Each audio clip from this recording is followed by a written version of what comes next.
next? You got Mr. MegaManFan here, and we're back for another edition of Genesis Does.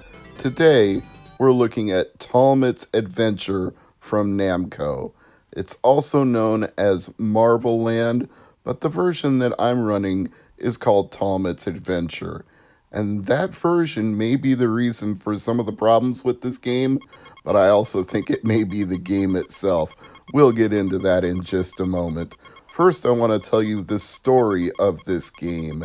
You are playing as Talmit, who's on a quest to save Wondra from the evil Mole King. What's funny is when they show you the Mole King, he actually looks like a horribly evil version of Splinter from Teenage Mutant Ninja Turtles. And in fact, when the prince goes on his quest to save Wondra, he actually says, "That Rat King, I'll do him in." It's like, okay, you're acknowledging that he looks like a rat and not a mole.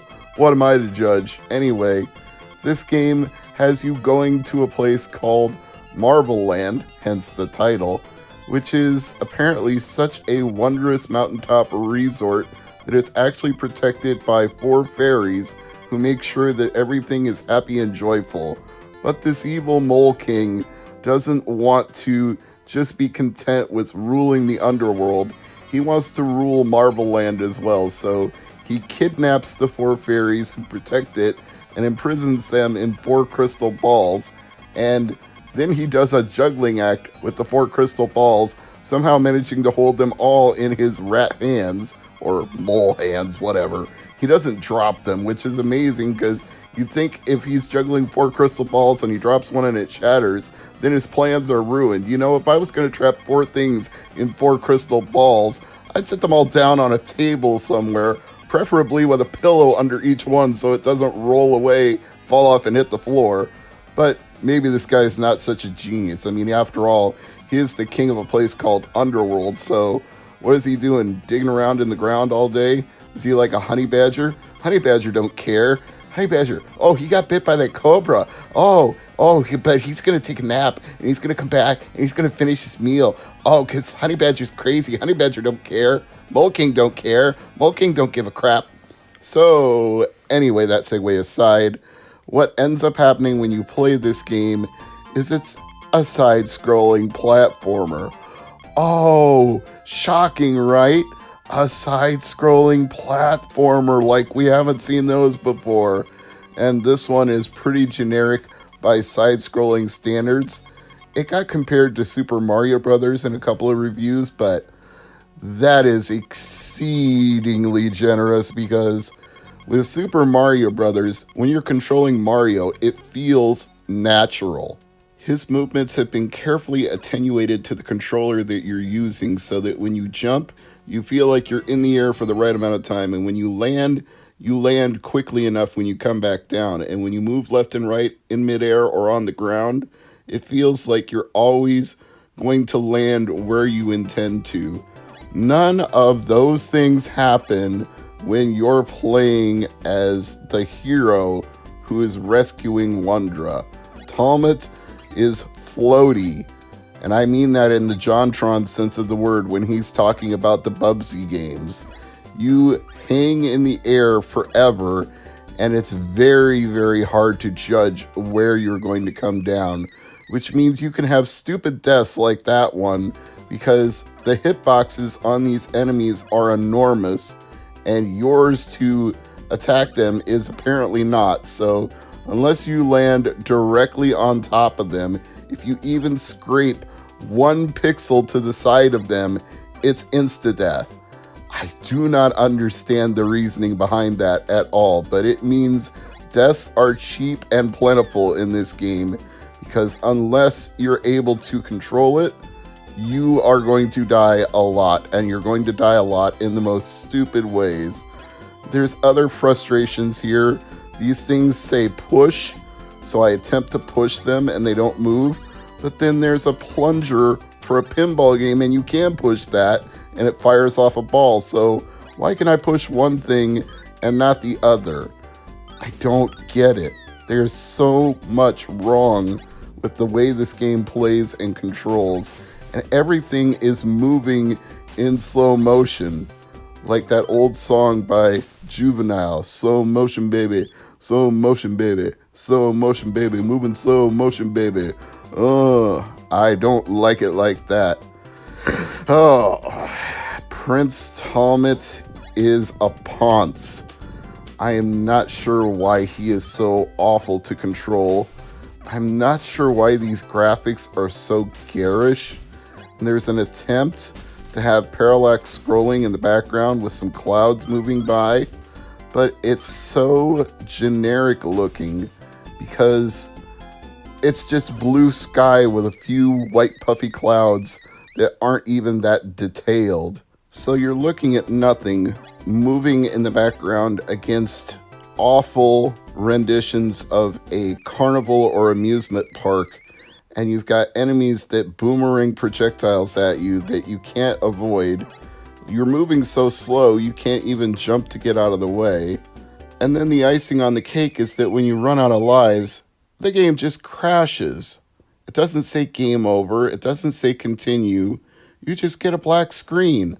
I waited, and I waited some more, and then I finally realized it wasn't going to do anything, and instead of editing this out of the video, I wanted to show you just how long I sat here trying to figure out if it was going to do anything before I finally reset the emulator and went back to the beginning. And this didn't happen once. I thought maybe it was a fluke. I thought, okay, if I get back into the game and get back to where I was and make some more progress, maybe it won't happen again and it just was a random thing. No, it happens again.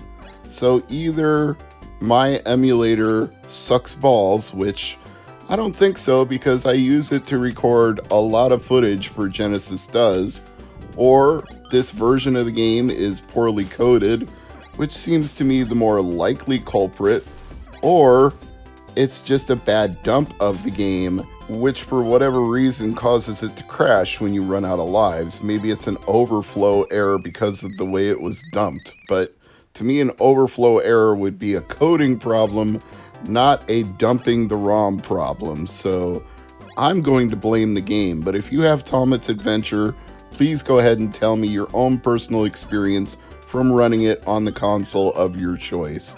Now, for whatever reason, this time I was able to push the thing that said push, and it gave me some kind of power-up, but the power-up didn't protect me at all because the boomerang guy instantly kills me again, so what's the point of this slow-motion trail of copies of Talmit that follow behind him? Do they attack? Do they give me extra time? I finally managed to avoid the boomerang even though the controls are stiff and slow as hell. I do appreciate the interesting idea of having you hit a target at the end of a level for bonus points, but the janky controls prevent you from getting the bullseye. I think this idea was better done in Bit Trip Runner when you launch into it at the very end, because at least you have some degree of finesse with that, and you have none here. The slow and floaty controls just make you make stupid mistakes that you end up hating yourself for, like you slip off these tiny little clouds when you're trying to land on them because you don't want to overshoot the target, and you're not aware that there is no forgiveness on the edge of these platforms, so you think you're going to be able to do it, and then suddenly you're not, because you just can't land in the right spot no matter what you do. I appreciate that they went for a Mode 7 effect with these platforms that sit after the clouds where it rotates to the left and to the right. That's very nice on a Sega Genesis game, but it doesn't make up for everything else that you have to deal with while playing this game. At least I managed to land on it this time, but then jumping off it, there was an enemy coming at me, so I tried to change my jump in mid-air and died, and it crashed again. And I said, that's enough of Talmit's Adventure. This game sucks. I'm not playing it anymore. I'm Mr. MegaManFan. Welcome back to Genesis Does, and today we're looking at Ball Jacks, a Namco game which was released for Mega Drive April 23rd, 1993, and at some unknown date in the European Union the same year. Now, when I saw this, I thought, well, that's an intriguing name for a game, a Mega Drive game that I haven't played, and it's got a translation into English, although a rather poor and shoddy one, but nevertheless, let's give this a try, because with a name like Ball Jacks, it has to be good, right? Well, I've got some bad news for you, as Wade Barrett used to say. Ball Jacks isn't particularly good. The idea here is that you control a mechanized crab. Why? Apparently for wealth and profit. You play against other people who also control mechanized crabs, and you want to become the champion of this ball jack sport. The way you do it is you grab metal balls from your opponent, and they try to grab your balls, and the balls are going back and forth on a conveyor belt as you try to grab them. You get a lot of puns in this game, trust me. But this is not fun to play.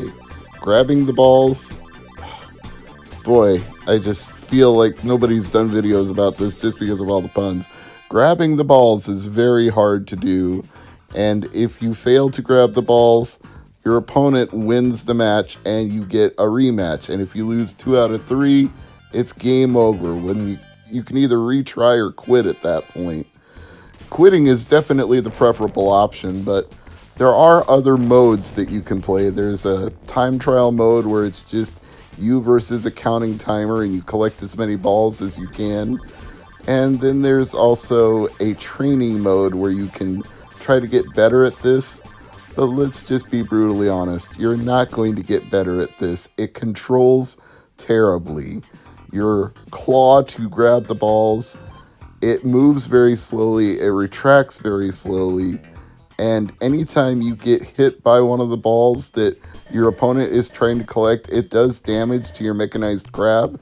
So even when you think you're winning, suddenly this crab thing blows up and you're left not just with no way to win, but you have to sit there and watch the explosion for an endless amount of time as the timer ticks down to show you the ignominy of your defeat.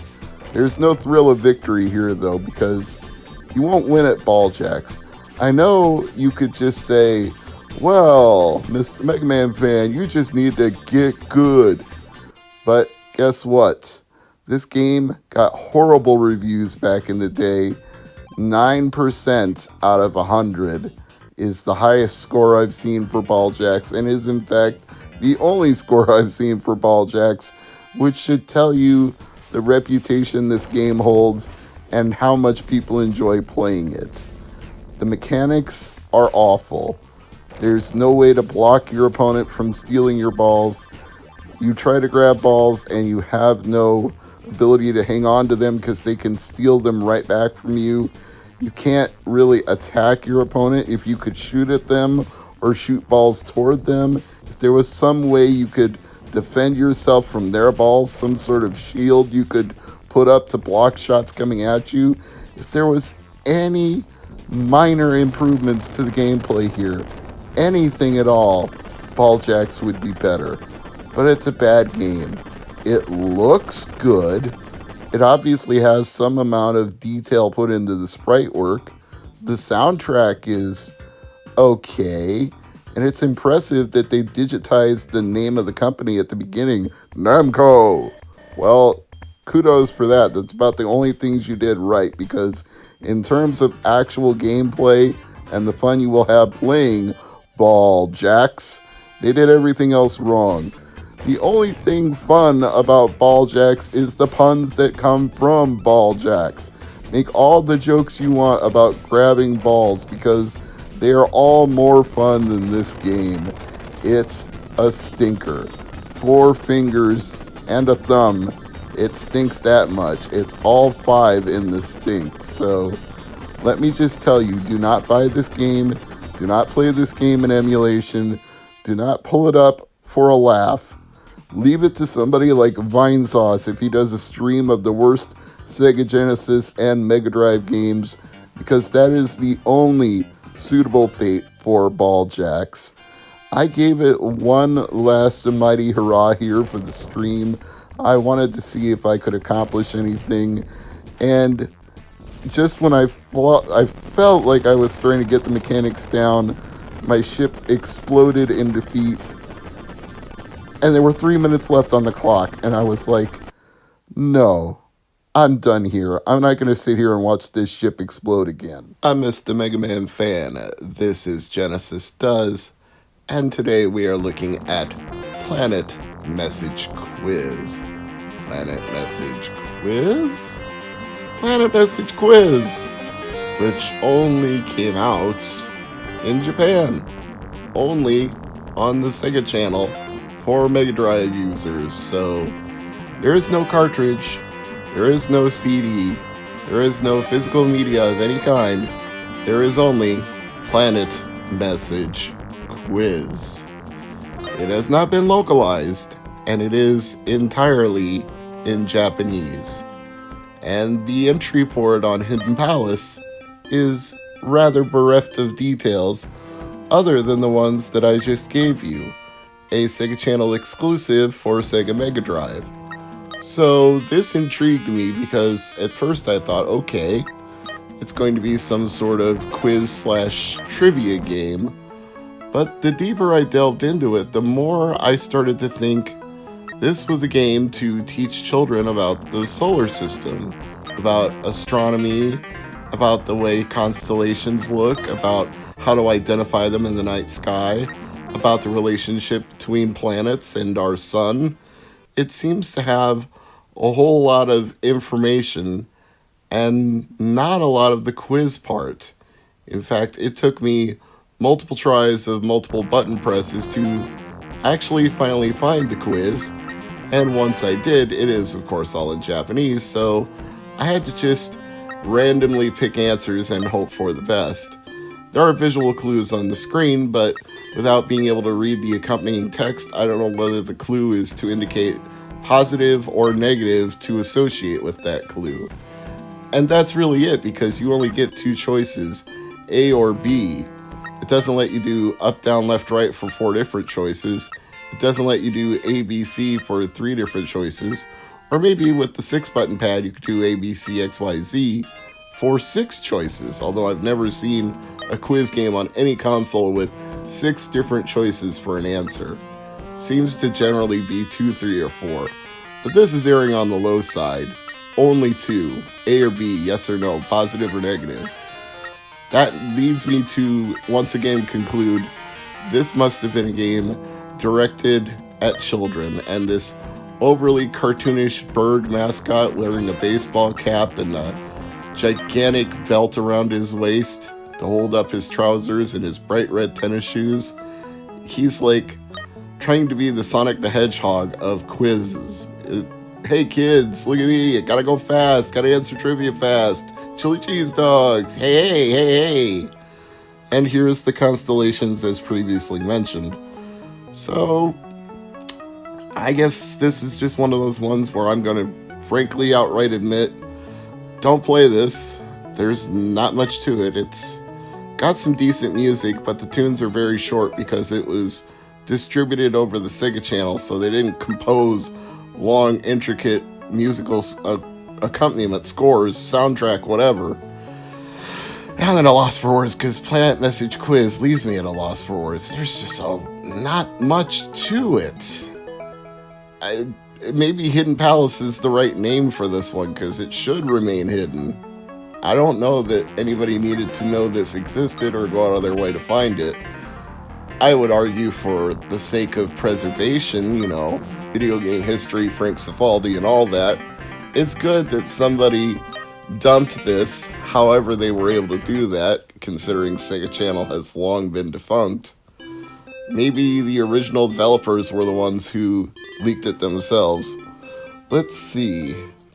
What does this say on Hidden Palace? Build name planet, dump name released.